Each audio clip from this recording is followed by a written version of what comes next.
안녕하세요. 황상민의 심리상담소 황상민TV 시작하겠습니다.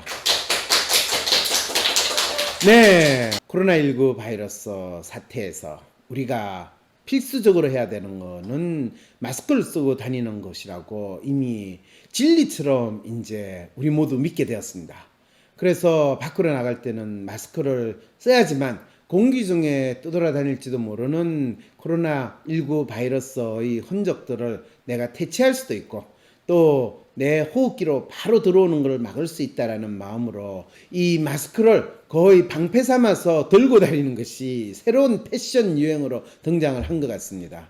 그래서 저도 들고 다니다가 이 지하철을 탈 때 잠시 쓰고 버스 탈 때 잠시 쓰고 택시 탈 때 잠시 쓰는데 들고 다니다가 일단 타고 나서 하면 택시 기사분이 마스크 쓰세요? 이렇게 하면 네 알았어요. 그리고 이제 버스 탈 때는 이 마스크를 안 쓰면 내리세요라고 하는 바람에 겸연쩍잖아요. 그래서 버스 정류장에서 기다리면서 꼭 쓰고 그리고 길거리 거리 다닐 때는 저는 안 씁니다. 왜? 공기 중에 떠돌아다니는 바이러스는 어차피 내 몸에 내 옷에 묻을 텐데 그걸 내가 어떡하란 말이에요. 그럼 마스크 쓴다도 별로 효과가 없을 거다. 그리고 가능하면 저는 뭐 안 나가니까. 그리고 저한테 이제 상담하러 오시는 분들 요즘에 가장 힘든 상황이 상담을 하시면서도 여전히 마스크를 쓰고 상담을 할 때 이분이 진짜 확진자일 수는 없겠죠. 이 코로나19 바이러스가 있는데 무증상자인데 아직 확진이 안 되신 분인가 이런 약간 두려움이 있는데 그래서 제가 그 두려운 마음에서 상담을 나누면 집중하기 힘드니까 웬만하시면 마스크 벗고 상담을 해도 괜찮습니다. 첫째, 이 상담실이 상당히 청결하고 끊임없이 환기가 되고 뭐 이런 이야기를 하는데 좀 웃기죠. 그건 그렇고 스타벅스 서벅 진상송님 점장은 제가 사과하래요. 우리가 이 사회에서 갈등을 겪을 때 노예인가 주인인가 라는 제목을 달면서 사연을 보냈습니다. 박사님, 최근 한국과 미국의 스타벅스에서 비슷한 일이 있었습니다. 진상 손님을 지금과 관련된 이야기입니다. 저도 알바를 하면서 진상 손님들을 꽤 여러 번 만났었는데요. 이런 갈등을 겪을 때 정말 어떻게 해야 할지 모르겠습니다. 한국 서복 직원은 손님에게 멱살까지 잡혔는데도 오히려 점장으로부터 손님에게 사과하라는 강요를 당했다고 합니다. 그래서 정신과까지 갔다고 합니다.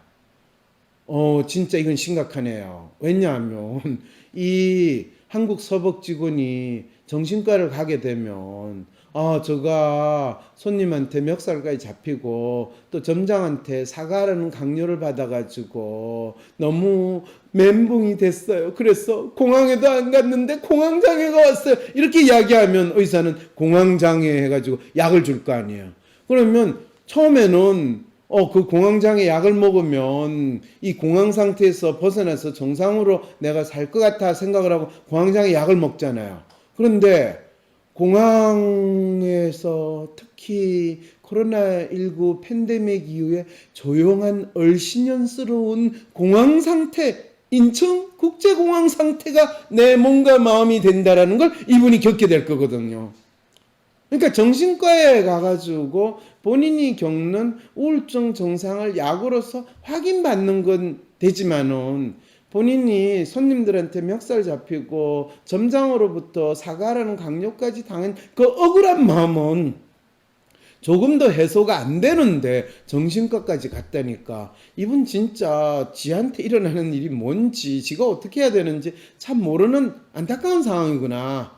그건 대한민국 사람들이 몸 일이 생기면 정신과를 가서 내가 약 먹고 그냥 팍 맛이 갔습니다라는 이야기를 하고 싶어서 그럴까요? 아니면 내가 정신과까지 갔습니다 하면 내 마음이 아픈지 좀 알아줘. 내가 얼마나 힘들게 사는지 알아줘. 그거를 호소하기 위해서 정신과까지 갔습니다라는 표현을 상투적으로 사용하기 때문인지 이것까지 여러분들이 한번 생각을 해봐야 됩니다. 그런데 미국의 서복 직원은 지지를 받고 엄청난 티까지 받게 되었나요?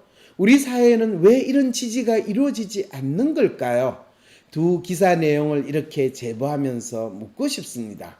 그거는 우리가 미국이 아니니까 그렇고요. 그 다음에 미국의 서복 직원은 자기가 어떤 사람인지 자기가 어떻게 해야 되는지를 알고 사는 사람이고, 한국 서복 직원은 자기가 어떤 사람인지 어떻게 해야 되는지를 점장한테 물어보고 사는 사람이다. 이렇게 이야기하면 한국 서복 직원은 상당히 훌륭한 근로의식을 가지고 있다고 이야기할 수 있나요?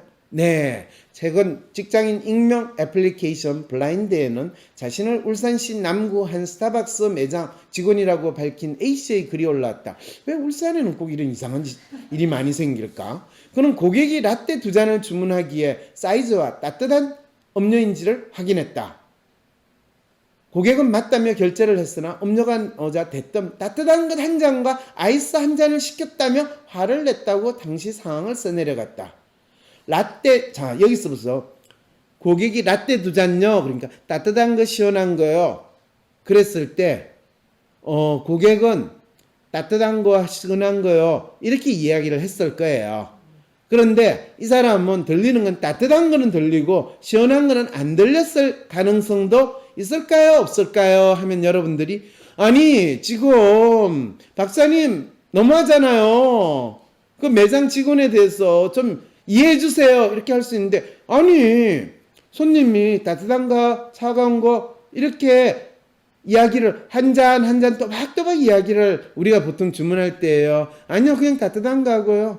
차가운 거요. 이렇게 뒤에 말을 꼬리를 흐리면서 이야기를 하는데, 거기에 윙 하고 커피 가는 소리 들고 그 시끄러운 사람들이 있으면 앞에 소리만 들리지 뒤에는 소리 안 들릴 가능성이 높아요. 그까지 일단 상황을 파악을 해야 되죠. 그래서 고객님이 따뜻한 거 2잔 시켰어요 라고 대답을 한 거예요.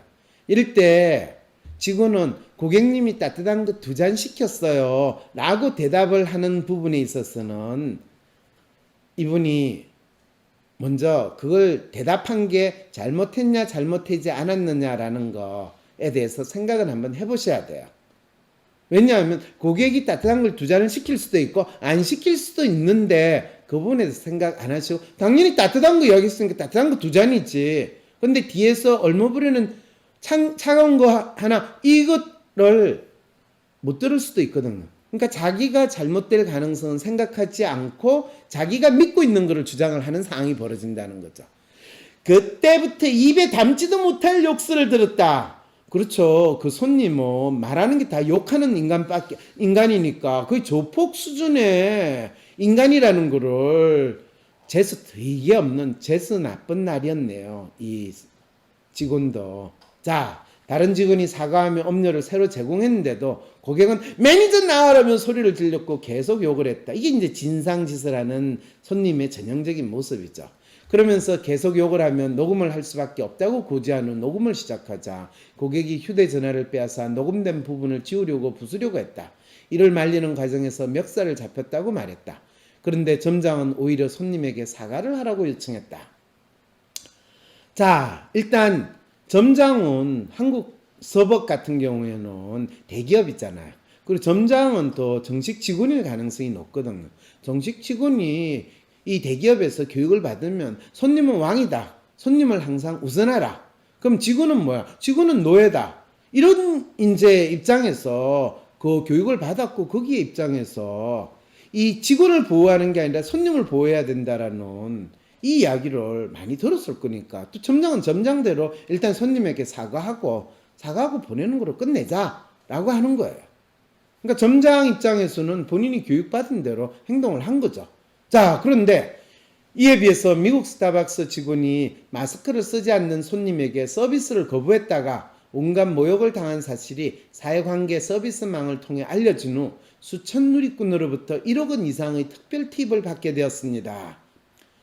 미국 CNN 방송 등에 따르면 미국 캘리포니아주 샌디에고의 서복 직원 레닌 구티에레스를 위한 온라인 모금 사이트 고펀드미의 후원금이 일주일 만인 이날 약 9만 달러에 달했다. 여기서 여러분들, 미국 방송에서 언론에서 스타벅스 점원을 이야기하면서 레닌 구티에레스라고 하면서 이름과 나이를 밝히죠. 그런데 지금 본인이 억울한 일을 당했다라고 자기 기사나 청원을 하는 어떤 한국의 스타벅스 직원은 자기 이름과 나이를 밝히면서 이 청원을 하나요? 아니면 무기명으로 지금 투수를 하거나 청원을 하나요? 그렇죠. 이 차이는 뭘까요? 자기가 억울하게 당한 거를 이야기를 하고 언론이 보도를 하는데 언론은 이름을 밝히지 않으면서 그 사건을 한국 언론은 보도를 하고 미국은 이름을 밝혀요. 이거는 뭘 뜻하느냐 하면 미국 언론은 그 종업원을 한 사람의 인간으로서 그 존재, 개인의 존재의 가치를 이름을 불러줌으로써 너가 이 땅에 있음을 인정한다 라고 하는 모습을 알려주는 거예요. 너가 아무것도 아니었는데 내가 네 이름을 불려줄 때는 너는 인간이 되는 거야. 그런데 한국의 언론이나 종업원을 대하는 거는 모씨, A씨, B씨로 하면서 너는 처음부터 인간이 아니야. 그리고 기본적으로 노예야. 노예가 점장한테 손님을 왕으로 모시는데 네가 노예 짓을 당하는 게 당연하지 라는 마음을 그대로 표현하고 있다라고 이야기한다면 여러분 이 언론 기사에서 이미 종업원으로 일하는 사람은 인간으로 취급받지 않는 그 사회의 분위기를 그대로 알려주고 있다는 거 여러분 확인할 수 있겠습니까? 모금운동은 구티에레스로부터 마스크를 착용하라고 요청받았던 앰브린 길레스가 구티에레스를 비난하는 글을 페이스북에 올린 후 시작되었다.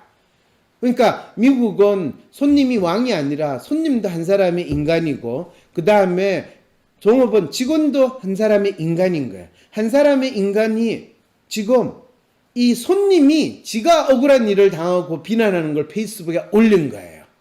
길레스는 서버 방문 하루 뒤인 지난 23일 페이스북에서 구티에레스의 사진과 스타벅스에서 일하는 레닌이라고 표현한 거예요.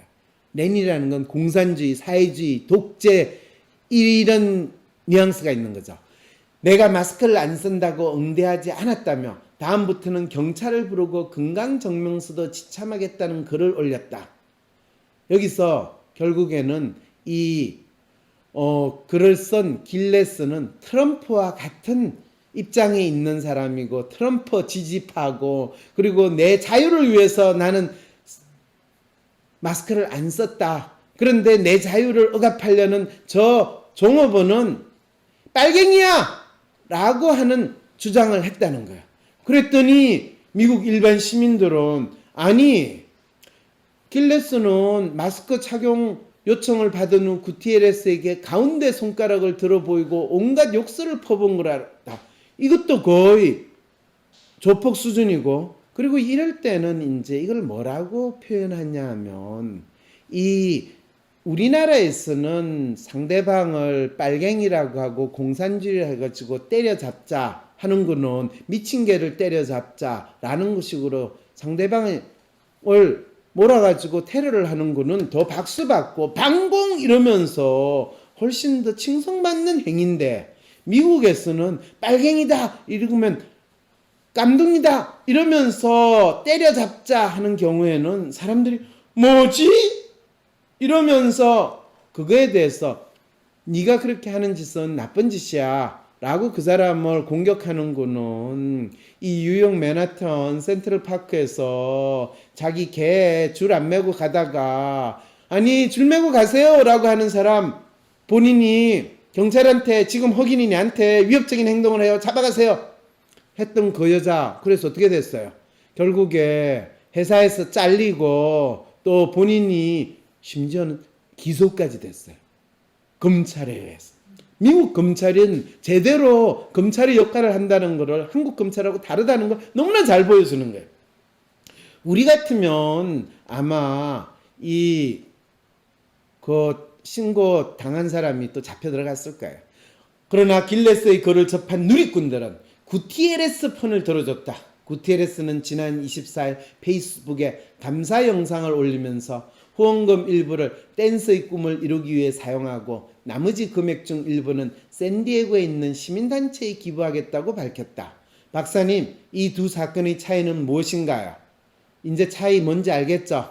인간으로서 인간을 보느냐, 노예로서 인간을 보느냐, 그게 차이가 있을 뿐만 아니라 그 다음에 피해를 당한 사람이 스스로 자신의 문제를 호소할 때 자기 문제는 주인님 또는 왕이시여 저를 구원해 주소서 하는 그런 마음으로 호소를 하고 지가 무슨 일을 당하고 지가 어떤 상황에 있었는지에 대해서 알려고도 하지 않는 그런 마음으로 자비를 베푸소서 하는 거고, 실제로 미국에서는 어떻게 보면 가해자가 뻔뻔하게 더 본인이 상대방을 공격하는 상황인데, 가해자 피해자 구분이 아니라 진정으로 보호를 받고 자기 역할을 잘한 사람들한테 사람들은 이 가해자 피해자를 구분하기 전에 그 사람이 너가 한 일이 용기가 있고 너가 한 일이 제대로 맞는 일이라고 하고 사람들을 더 격려하는 이런 사회 분위기의 차이다라는 것을 여러분들이 아시게 된다면, 이 사연자 보내주신 분한테 제가 충분히 상담을 해드린 걸까요? 아니면 너무 서북 종업원, 특히 한국 서북 종업원들을 그냥 너무 네, 그러네요. 오늘 방송 끝나고 서북 가가지고 저도 커피 한 잔 사 먹어 주면 그분들을 도와주는 건가요? 아니면 반대로 제보를 도와주는 건가요? 이 고민 또 드네요. 어떻게 해야지 그러면 내가 그분들을 격려하고 지지할 수 있을까? 진짜 울고 싶네요. 아, 만국의 노예들이야 일어서라 라고 할 필요 없이 대한민국의 노예들이야 스스로 노예에서 해방되는 그날을 우리 기원합시다. 이렇게 이 방송을 끝낼 수밖에 없네요. 안타깝습니다. 코로나 이후 뒤바뀐 세상에서 나는 어떻게 살아야 할까요? 변화된 세상에서 나는 어떻게 살아남고 살 것인가에 대한 답이 긴급한 지금, 대한민국 최고의 심리학자, 한국인 맞춤 성격검사 WPI 창안자 황상민 박사가 코로나 위기를 넘어서 이겨낼 수 있도록 진로, 일, 비즈니스 등 현재 직면한 인생의 어려움에 대한 1:1 성격 맞춤별 실용적인 해법을 제시합니다. 이젠 꿈조차 꾸기 어려운 대학생, 직장을 잃을지 몰라 불안한 사람들, 매출 하락과 보이지 않는 미래에 답답한 자영업자와 CEO, 위기 극복과 성공 수업이 긴급한 여러분들 모두 8월 22일 WPI 초급과정 워크숍에 참여하세요. 온라인으로도 참여 가능합니다. 신청 문의는 위즈덤 센터. 어떻게 해야 할지 모르겠어. 점이라도 볼까? 점보다 더 용한 검사 있는 거 몰라? 무슨 검사? WPI 검사. 내 삶의 해답을 원할 때 비과학적인 점이나 서주가 아니라 과학적인 검사 WPI에서 제대로 된 맞춤 해답을 찾아보세요. 검사는 황상민의 심리연구소 사이트에서 하실 수 있습니다. 제가 돌아왔습니다. 지속되는 코로나 상황, 길게 이어진 장마 후 시작된 찜통 더위에 몸도 마음도 많이 지치신 분들을 위해 8월 한 달 동안 무료 상담을 신청해 주시는 분들께 WPI 검사 쿠폰을 드립니다. 이제 화상 상담도 가능해져서 무료 상담을 받고 싶었으나 해외나 지방에 계셔서 위즈덤 센터로 오시기 힘드셨던 분들도 마음껏 신청해 주세요. 상담받고 싶은 내용을 사연으로 적어 연락처와 함께 위즈덤 센터 메일로 보내주시면 무료 상담 신청이 완료됩니다. 무료 상담 신청 문의는 위즈덤 센터. 황상민 박사님과 1:1 비공개 상담을 할 수 있다고요? 비슷한 WPI 프로파일, 상담 사연을 봐도 알 수 없었던 자신의 본질적인 문제를 파악하고 생각지도 못했던 실용적인 해결 방법을 얻으실 수 있습니다. 자기 삶의 통찰을 얻으시고 반복되는 문제에서 벗어나 원하시는 삶을 살아가세요. 관련 문의는 위즈덤 센터로 연락 바랍니다. 때론 귀여움으로, 때론 멋진 스타일로, 때론 호통으로, 또는 날카로운 통찰로, 때론 허당미까지 당신의 불면을 밝혀줄 황상민의 심리상담소가 훨훨 날아갈 수 있게 작은 약속이 모여 응원해주세요. 후원해주세요. 당신의 후원으로 쑥쑥 크는 황심소. 해피 나눔을 통해 후원 가능합니다.